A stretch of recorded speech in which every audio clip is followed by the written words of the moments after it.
But do you see how doing this color mixing and pushing it back and forth is rounding things out and giving you more of that realistic skin tone color?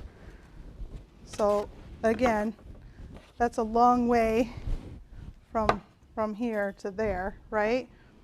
But that again, this is from adding the purples and the shadows underneath, playing with some of those red colors, playing with the shapes, getting more detailed as you go. But right here, all I did was, to get to this point, was play around with placement of where the eyes, the nose, and the mouth goes, where things are meant to be. Obviously, her neck is a little bit way too thick for what I've got here. But again, you can push that back, and then if her hair comes down, you hide those things.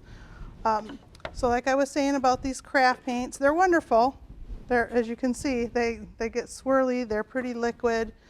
But I also go between these, and then I have a little set I got from Hobby Lobby. They're a little bit thicker, creamier, and as you can see, all of these colors are pretty bright, right? But there's more colors of the greens, right? There's more colors of the blues.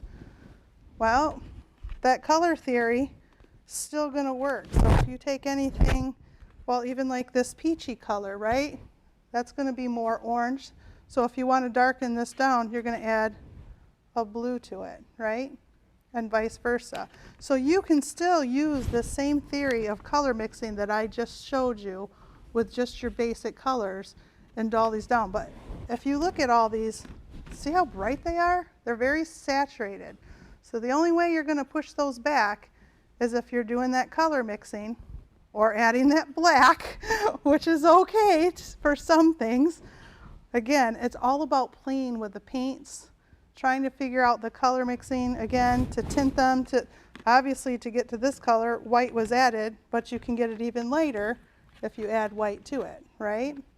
So that's kind of what I wanted to show you tonight, was these colors are great on their own, and when we tend to do our carvings, it's like, okay, there's a little gnome. He's got a green little shirt, and he's got this white little beard and this peachy little nose and a red hat, right?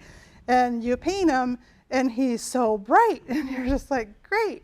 But then if you get into little crevices, like into the little cracks of the hat or underneath, you're going to add those shadows where the light doesn't go, right? So when I talk about that too, so, okay, so let's say there's a rim of the hat. So the top of the hat's going to be lighter because that's where the light is hitting it, right? So your mid-tone is going to be towards the middle unless there's a little crevice. Well, then you got to put some shadow in there. And then anything that the light's not hitting is your shadow. And that's what helps round things out and brings things forward and separates some of that color. So when you're just doing one color on something, it tends to flatten it, right? So you saw when I first started with this, and I had just that egg shape, it was just a flat shape, right? And as I start putting colors in and start darkening those colors, it starts rounding things out, okay?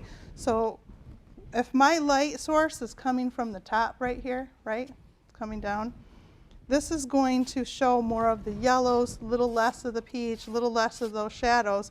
But then when you get to your eyes and you get those little muscles underneath, right, you still have that highlight right here, but then under here a little bit, if I can get that little bit of purple without adding too much trouble, we start getting, just to shape that, we've got this little,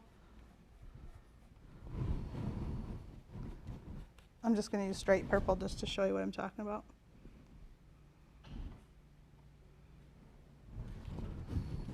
Looks like a football player now, but I'm going to push that back.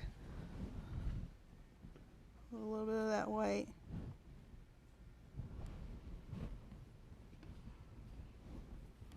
Then I'm going to come back over top with a little bit of this color.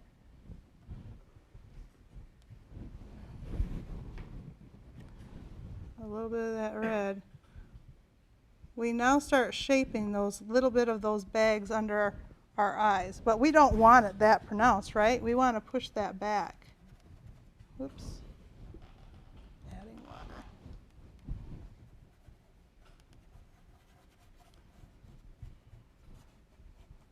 But what it does is it rounds things out. It helps to define,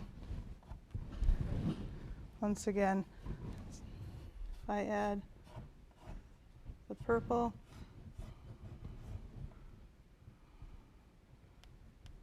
I'm not color mixing now because now I'm just showing you how to round things out, make things dark.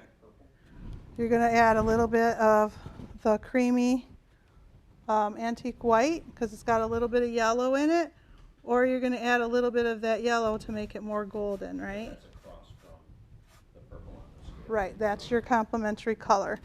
So that's how you, and you can always lighten with your white or that antique white. I tend to lighten more with the antique white because when you add the white, it gets so bright that it's really hard to push those colors back to a more muted state. So I'm going to give her a little.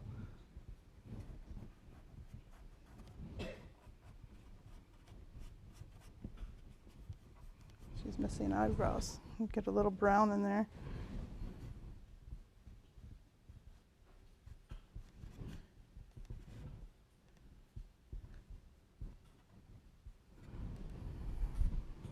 All right, so I got that bright, bright purple in there. Now I got to push that back with those reds.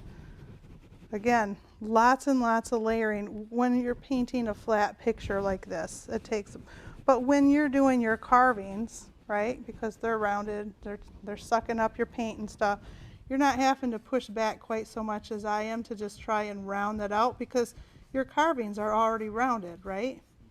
So when you're doing a flat surface, like what I'm doing, I have to find each of the structures and round them out with the colors of the paint. Does that make sense? To get them to be more 3D.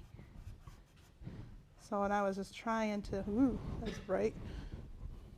Again, trying to get this a little brighter so you can see it a little better. But see how even up there, the more colors I add to it, and I'm just darkening and shaping. But do you see how I'm lightening them and blending them as I go to build that structure to round it out? And again, that got really dark, really bright, really fast. So I'm going to take this color again. Oops. I tend to get really thick when I go fast. But because I have all of these colors now under there, are you noticing? So I added that, again, the color that I grabbed was the antique white. But because I have all these colors already placed under there, do you see the difference between here and here? I didn't add any paint to this antique white up here. But I've been layering the colors here. Do you see how it's building the skin tone? Because now I have some purple, I have some peach, and I have some red under here. And that's an underpainting. And that's helping to build up to when I do build those other colors back on top again to help keep it rounded out. And see, and I don't like that at all. And here's the wonderful thing, when it's wet, you can still come through and you can wipe it out or rub it in a little. And another thing with acrylic paint, when it dries, right, you can go back over it with gesso or white house paint and start all over because it'll be like, oh, I did not mean to do that and I don't want to wreck this, and that's okay. There's no real bad, wrong way to do that. I have another general question about water. Sure. So if we get too dark, there's no way to push it back then, is there? Except for whiting it back out. Well, yeah, that's why there's Misket and tape and other things where if you want to save the white of your paper, so if there's a spot where you want it to be white or really light. I'm sorry, but I painted something too dark. Oh, you painted something dark over it. I can't push it back like we can with acrylic, is that correct? Yes, that's correct, Okay. because your highlights come from the white of your paper. However, that being said, there are wonderful new inventions every day in the art industry, and you can use what's called acrylic ink. It's so you can go over top of it, but it's not going to be true to form, and it's going to be thicker than your watercolor paint. Because some people will add a little bit of white gouache, but what happens when you add that white paint over top of watercolor is there's, like as I showed you right here, you're going to have that undertone. You're going to have that push through. It's not going to be true to form white. So it doesn't really get white, or you'll notice it in the picture if it's not intentional, which some people will add the white paints intentionally, like snow or some other things, but they're a thicker medium, so you're going to notice the texture of those paints or those different things. So I always say in art, there's no wrong way to do it, and when people point things out, you're supposed to say, I meant to do that, because, you know, why not? But yeah, and that's how you learn. You learn by playing with it and doing. So don't think that just because you lost the white of your paper that it's done. Play with it. Do something with it. And then if it doesn't work, you tear it up and you use those scraps in, you know, in a collage. You don't waste anything, because, you know, if you don't have to. So, and eyes are another thing, okay, when we do some portraits. I love it when I see portraits and the eyes are way up here, or they're so big and they're so round. But if you look at your eyes, so your eye socket, so see how I did this nice, here's the eyebrow, then you've got this little bit of your muscle underneath your eye. Everyone has them. Most people call them bags, but they're just muscles. They're just there to help you blink and wink and do all the fun things, right? So you've got that little shadow, but if you took the skin and muscle away, right, that's where, if you look at a skeleton, you've got this big hole right there, right? And everything fits inside that. Well, you've got these wonderful muscles around here that fit up between your eyebrow and that little muscle down here. So when some people paint eyes, they'll just put this big round circle right there, and then maybe some eyelashes, and it's like, no, you've got these muscles that kind of protect your eyes, right? And everyone has different shape ones. Some have more of an angle, some have, you know, heavier lids or smaller lids. So when you look at that, that's what you do. You break it down into those shapes and play with those shapes. Same thing with carving. You're going to have all those muscles in there, right? So when you do paint your eyes, you're not going to always see, especially if they're straight on, you're not going to see the whole round circle, right? You're just going to, and there's still going to be somewhat of a highlight in there.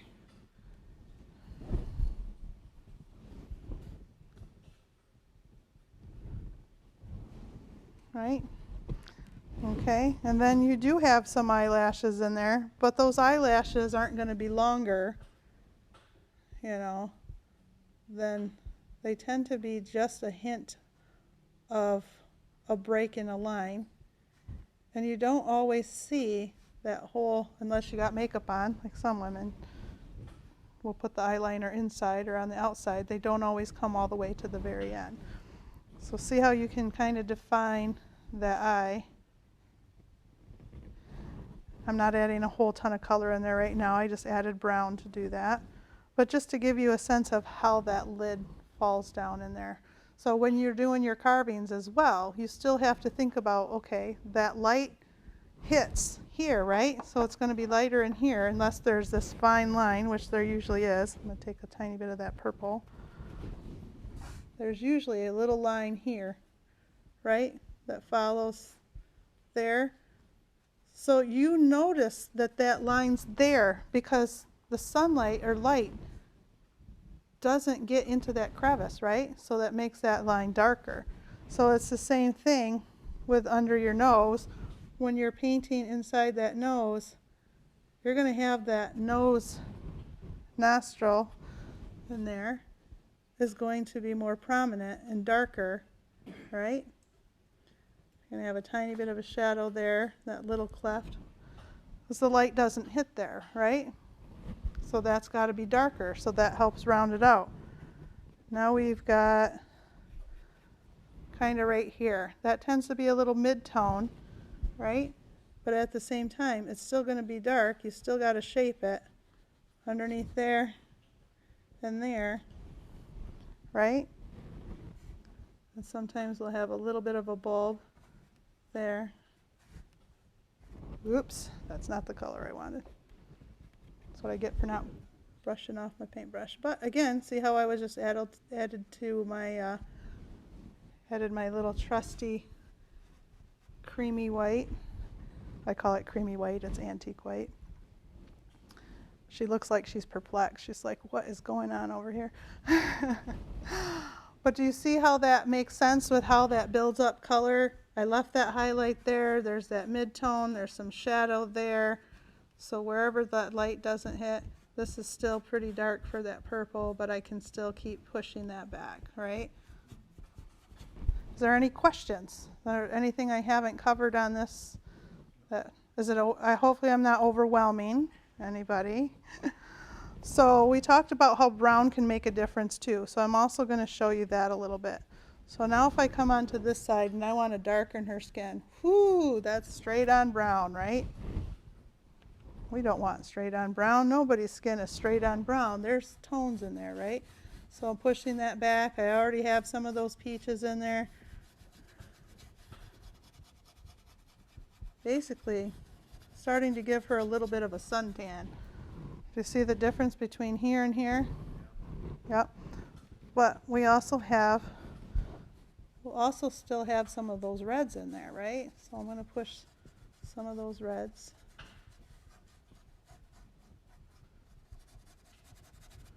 And I'm going to push that back a little.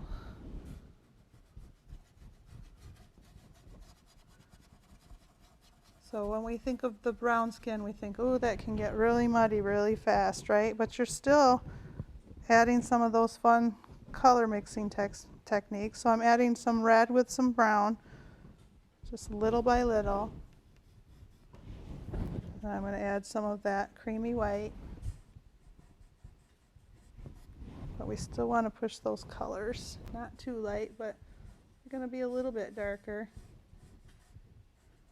Would you typically do that before you hit the paper, or would you typically mix it on the paper? If you were doing a real deal. I like to mix first and then hit the paper, but because I've played so much with the colors, as you can see, because it takes so long to mix colors too, so when I demo, as you can see, I've been mixing also on the wood, and you can see, you can do that. It's good, and it's fun to play.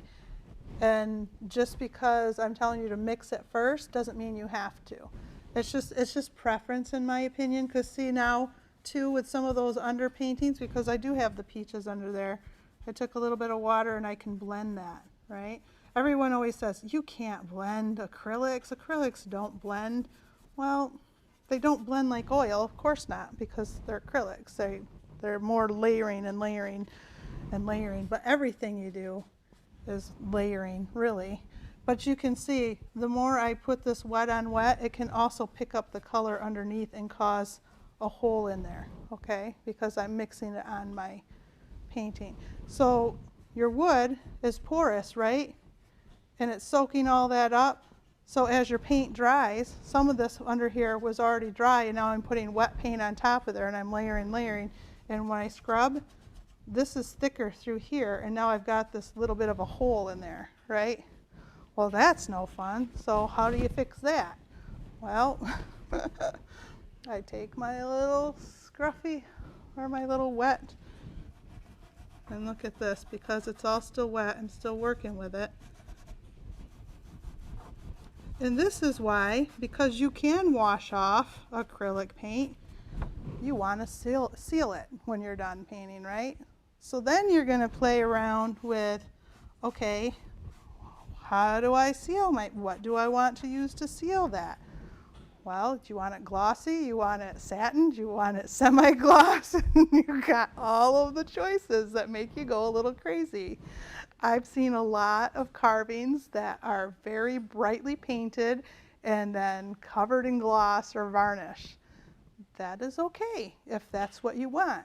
But when you have all of this time and attention into this beautiful piece of wood that you've spent so much time carving, why wouldn't you want to get some of those blended darker and lighter colors in there and enhance that carving? And then when you're going to spray that with, I like to use a spray polyurethane that's water-based. Usually Minwax or Varathane are my two favorites because they clean up nice, they don't yellow, good coverage, either brush on or spray on, and just do a nice little, spray over the top. My favorite is semi-gloss because it still enhances the colors, gives it a little bit of shine, but doesn't overdo it. Doesn't make it look like you stuck it in a honey pot, Plus catches the light really nice. If I'm doing something that's more low-key, that has more bronzy colors or already has some metallic-y to it, I tend to stick to a satin finish because the satin just enhances the metallic without over glossing it. So those are some of my preferences, but in art, that's exactly what it is. It's preference. Everything that I'm teaching you, my process today, can be done completely different by another artist and completely broke down in a different way. Some artists will add the blacks, and I didn't use black. I can show you what black will do to a color, which you should see. I'm going to add a little touch of it in here. I don't use a lot because it is very potent. And I'm going to add straight white to it to gray it down. Ooh. And I'm going to add a little bit of brown to it because I'm working on the brown. So I added this right here because, trying to darken things and lighten things down. I'm adding black to that brown. And you had seen how nice and creamy that was earlier. And it does give it that little bit of a bronzy look to it. But to me, that looks more muddy than what I did earlier. Okay, and I'm going to do what I did earlier next to it so you can see the difference. So I had a little bit of that brown, a little bit of that creamy. I'm going to add a touch of the orange to it even to just kind of push that back to give it that peachy brown look.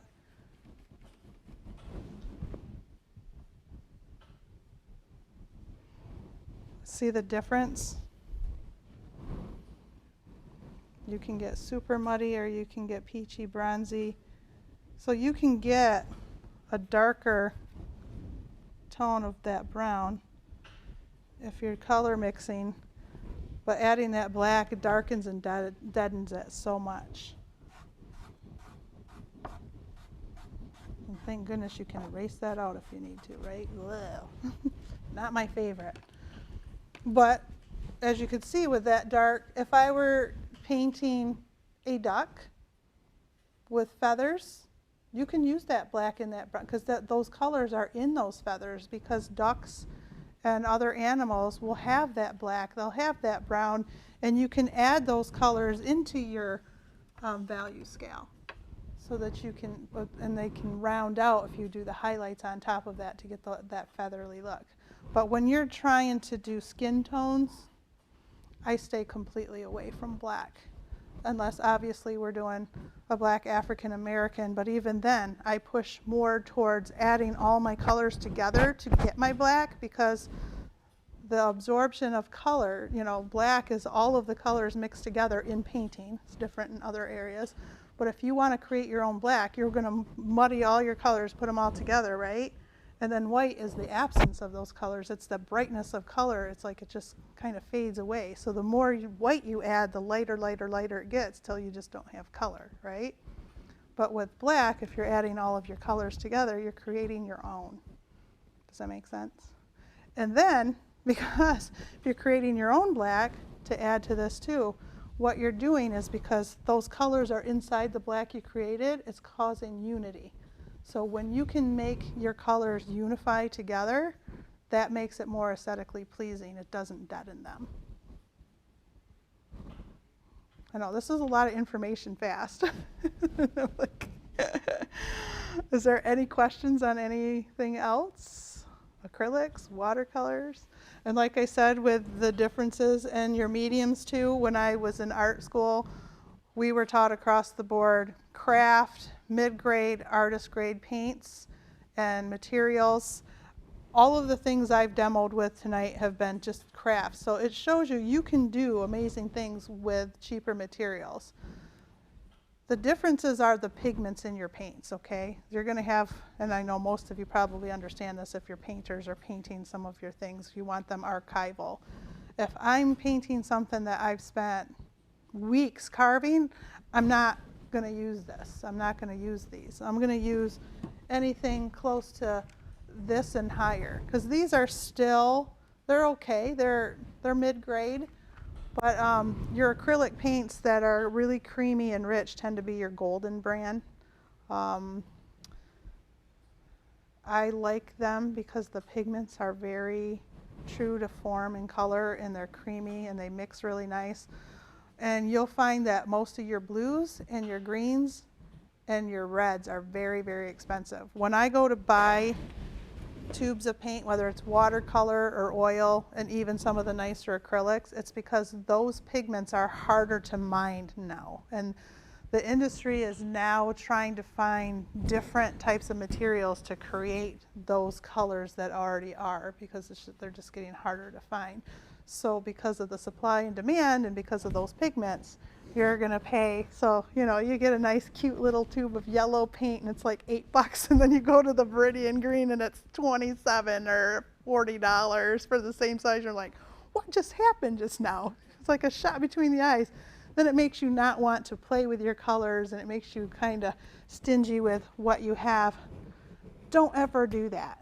Be creative. If you're going to play, play. Get your colors on that palette. Play around with it. Like I said, if you mess something up, wash it off, or if the paper tears or something else, cut it up and do some textural things with it and create a collage. Or, you know, there's no waste. It's the same thing with wood. I mean, I've been doing these little icicle things with little Christmas trees on top. I get the whole thing done. I get to the bottom and I'm like, you've got to be kidding me. I just broke this thing because it's so fragile. So what I've been doing is just taking little chunks of it and just like making little earrings or adding in things, or I take little pieces and make it, you know, put it into sculptures, or I'm just like, hey, here's my demo. I broke this. Go play with the paint, you know, if I'm teaching the kiddos, you know. So you do something with it. It's never completely gone. So, yeah. Oh, also, as you see right now, I just worked on this straight board, right? So sometimes with your boards, you're going to want to gesso. Gesso is either just what it's called. It's like a white thick paint, or you can use white house paint, right? So it's kind of an underpainting. So I could have painted this whole thing white first, and then came and started painting on this. And what that does really is it helps not to soak up so much of the paint you're using. So we're talking about extending your paint and, you know, making sure that you're not using so much of it. And as you can see, all the layers, every time I put a layer on, even with here, it's soaking in, right? Well, if you don't want it to keep soaking in, you can put, and they do make a clear gesso too if you don't want that color underneath. So one thing you can do, like I said, so we talked about paint having mood, right? So say this picture right here, I wanted that more gray without adding the gray. I could have painted this whole background gray, let it dry, doesn't take long for acrylic, and then started painting these colors on. And what that does is if there's any kind of area too that I don't paint all the way in, or I'm kind of using that underneath painting to create that mood and to give it more of a somber, you know, kind of a rainy day, I'm not happy kind of mood or whatever, that helps with that, having that unity of something underneath. Now if you want something a little brighter, something a little bit more fun, you tend to go towards those golden tans or browns a little bit. And I tend to do that more with oil paintings, because I play with the dark and the light a little bit more and round things out, and it helps to have what's called that ground underneath, that underpainting.